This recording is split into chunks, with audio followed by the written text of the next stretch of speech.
Okay, firstly, can you just give us sort of a bit of an idea on your backgrounds about sort of where you play and who you've played for over the years?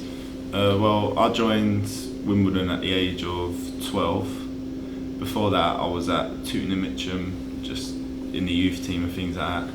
Used to play against Wimbledon quite a lot. The manager liked me there. Said, "Oh, do you want to come and play for me next season?" So I was like, "Yeah, of course." You know, they were a good team, so I went. So yeah, I've been there since the age of 12. Was always a striker. Obviously, you saw them rise through the leagues, much like we've been trying to do as well. Yeah, I think the league when I think they were in the Ryman Prem, I think, and then they just literally just carried on going. So yeah, it's a good rise. So you said you were a centre forward. We sort of saw you play on the right on Tuesday. Are you used to playing out there, or are you usually a more central role? Preferably, I like the more central role, but throughout the whole year I have been playing central and to the right. I went on loan at my last loan again at Welling, and I was playing more on the left and the right. And to be honest, at Wimbledon we play 4-3-3 exactly the same here, and we play 3 forwards exactly the same here. So it's just natural now. Like anywhere across them three, it's fine. Reflecting on Sutton, it's quite a slow start, but in the end a good point. Yeah, I think all the boys are a bit rusty from not having a game in 2 weeks. So I think the first half that showed. They were on top of us for a lot of the time in the first half. So, but second half we came out, we done much better, and I just think it's down to rustiness, to be honest. There's nothing more than like game prep, match prep, and things like that. Once you've had 2 weeks off, it's like now you're stepping back into a game where the other teams have actually had games, so it's the norm for them. 2 weeks off doesn't feel like a long break, but in football it is, if I'm honest, because you mentally switch off a little bit, but then you need to regain that and things like that. But I feel like the first half was a bit sluggish. I thought in the final third, we didn't really make anything count, but I think we defended well, got into a game and grew into the game. Obviously further on to the second half, I felt like we should have won it. I think what summed it up for me first half, I said to Nick on the bench, I think if we could stay in the game at half time, then we'd have a chance really. It was one of them I always felt that realistically when you have 2.5 weeks off, it's hard. It don't matter what you do, and we knew that, and we tried to make it as realistic with games that we organised, but you can't match the tempo, and Sutton, I should imagine Doz told them about that, and you could see the way they come flying out at us, and fair play to them, but we dug in. We weren't good first half, we weren't good enough on the ball, and I think what sums it up, people like Pax, who's obviously normally doesn't give the ball away very often, sort of was giving it away a lot, a few of the other players as well, and it just showed our rustiness, but we grew into it, and at the end there was probably one team that looked like winning it. If one team was going to win it, I thought it was us at the end, but I think the draw was probably a fair result on the two halves. We needed that break as well as it's going to make us a bit rusty at the start. I think now leading up to a big period for us, that break was going to be really needed, and I think it will start to make an effect on our next couple of games. With the teams coming up, I think we could at least win the majority of them games, at least, because the amount of quality, I say again, here is just amazing. So I think we'll definitely get out of the struggle we're in and push on. Do you feel like a couple of months ago that would a game that would have surpassed us by the first half, or after they got that first goal? Possibly. I think what we've got now is a lot more belief. So if we go behind in a game, we still feel we can get something out of it, and we probably didn't have that sort of 3 months ago. So that's a pleasing aspect. Obviously, I don't want to go behind every week, but it's nice to know that we don't give up. I think a few of the games I remember speaking about early in the season, what disappointed me was we'd go a goal down, and I kind of couldn't see us getting back into it. Whereas now we've got that bit of belief, so which is good. It shows a bit of sort of mental strength, which you need. For you personally, obviously it's been quite a fantastic sort of climb right back to the top of your form that you were in when you first joined us. What do you think's contributed to that, and how do you think that's come about? I think sometimes when you're on the bench, it gives you a chance to reflect and think about what you need to do on the pitch. Obviously, when I was in the team, I was playing quite a lot. I had a few niggles. I weren't at my 100% fitness-wise, and I think now I'm back fresh, and obviously I want to fight for my players because obviously there's lots of competition now, and I think that extra bit of hunger has helped definitely. Do you think it was a bit of a time getting used to the league, considering that you've always sort of played at a youth level? Yeah, definitely. This league's very physical.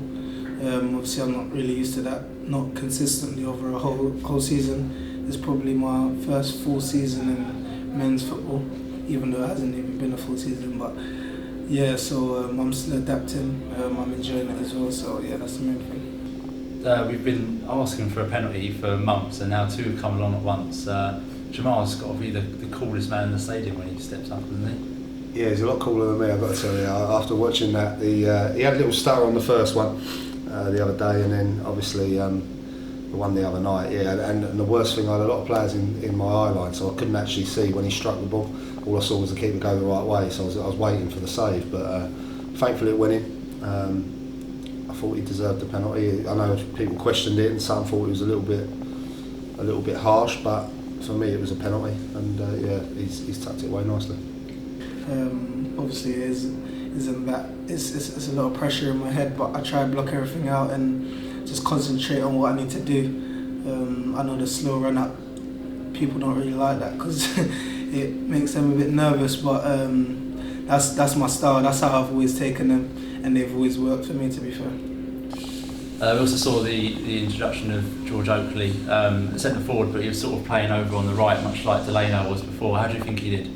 He did okay. I think there's a lot more to come from him. It was one of them. It was probably a little bit of a gamble. He had half a game run out for us on Saturday in a friendly, so he kind of wasn't that familiar with everyone. But I just felt it was worth.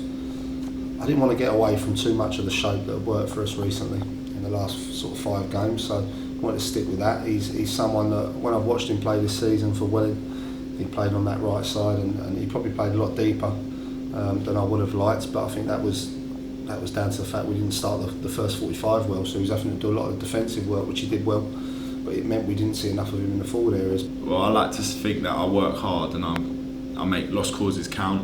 I feel like I'm good in the air, so things like that, and I think that I'm quite a good one-on-one goal scorer, and I think I can make chances out of anything really. But he's a big, strong lad. He's someone I think will get better. He's someone that's fought very highly at Wimbledon, and he's got a good attitude, and I think he'll add to us. And we've got a lot of games coming up, and my thinking was that I wanted options, and what it has given me is options now. So I looked at the bench, and if you're looking at it, and you're able to bring Flish and Yemi, and you've got Bobby who didn't get on, Magnus, Atch and Phipps are unfortunately not in the squad. All of a sudden you've got that strength, and that's what we need with the running we've got. We're looking at maybe calling Callum Driver back. We'll see for that week when we've got all the games coming up. So we're just making sure that we've got all our areas covered, and I think George comes in and adds to that. And there's quite a few players here that can actually play good. Do you know what I mean? And where Maidstone are in the league, I wouldn't expect that with the amount of quality there is in the team. So it's good to see, and I feel like it's been 6 games unbeaten now. I've stepped in and still unbeaten in the 6th, and I feel like now we can definitely push on and get past out of this misery and get way past it and push on for next year really.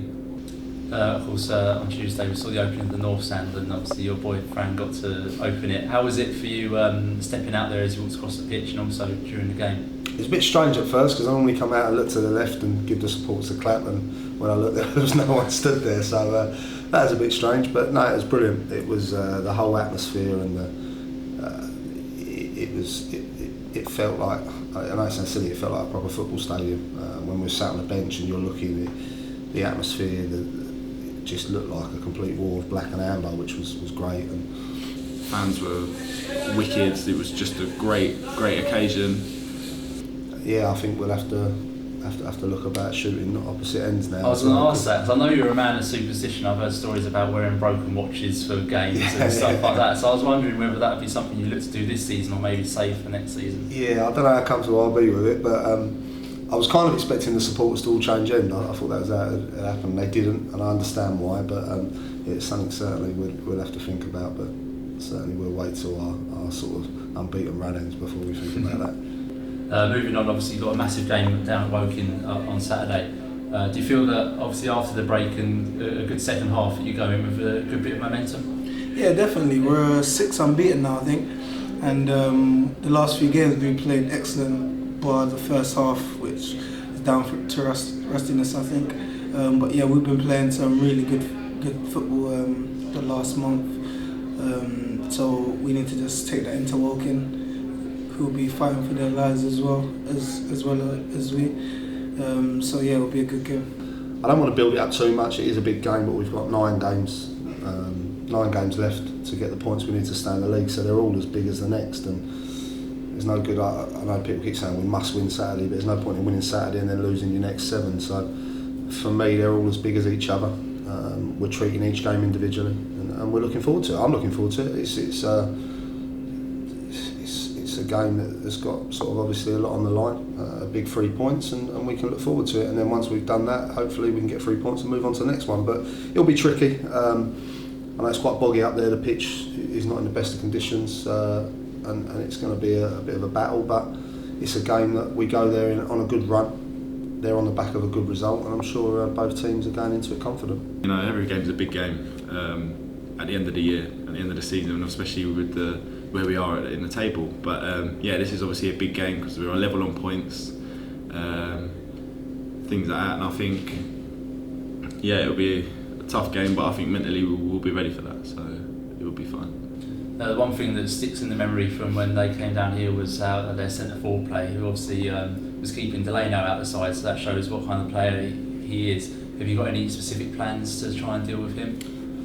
No, we'll go through a few things tonight, and we'll speak to the players. I want to concentrate as much on us as we can as possible, as well as them. Obviously, you've got to show them the respect they're due, because I honestly believe Gary's got a good side down there, and I know I've seen him say that he doesn't think they should be where they are, as I don't think we should be, but we both are, and it's a game that we'll prepare right for, and they're a good side. I mean, when they came here, I think for the first half hour, I don't think they really got out of their half. We were in control, but it was at a stage where we weren't taking our chances. And then that first chance they had, I think Fabs stuck it away, and after that, we've got 2 good goals. So they're a side with dangerous players in their team, and we'll prepare and show them the respect they're due. But like I say, it's important that we concentrate on us as well. A man we know well, obviously, Delano is down there, when he scored a couple on Tuesday. You must be looking forward to getting up against him and trying to get one over him. Yeah, no, definitely. He's a good friend of mine. Yeah, I saw he scored the other day, so I'm glad for him. Hopefully he doesn't score against us, but yeah, we need to make sure we keep him quiet, because we know he's a good player, and hopefully, yeah, we'll be victorious. Do you feel like with the second half performance and obviously the unbeaten run that you can go in there with the momentum? Of course, I'd much rather be going in there with the run we're on than sort of trying to find our first win in 6. So we're on a good little run. The boys are confident. But when the games like this, I think it's the team that probably deals with the situation better, and I think that's what's going to be key from now to the end of the season. We're going to be playing teams that are trying to get in the playoffs, trying to win the league. Some teams are just trying to finish as high as they can, and obviously Woking Saturday trying to stay in the league. So it's the team that really turns up and keeps their cool and deals with the situation best.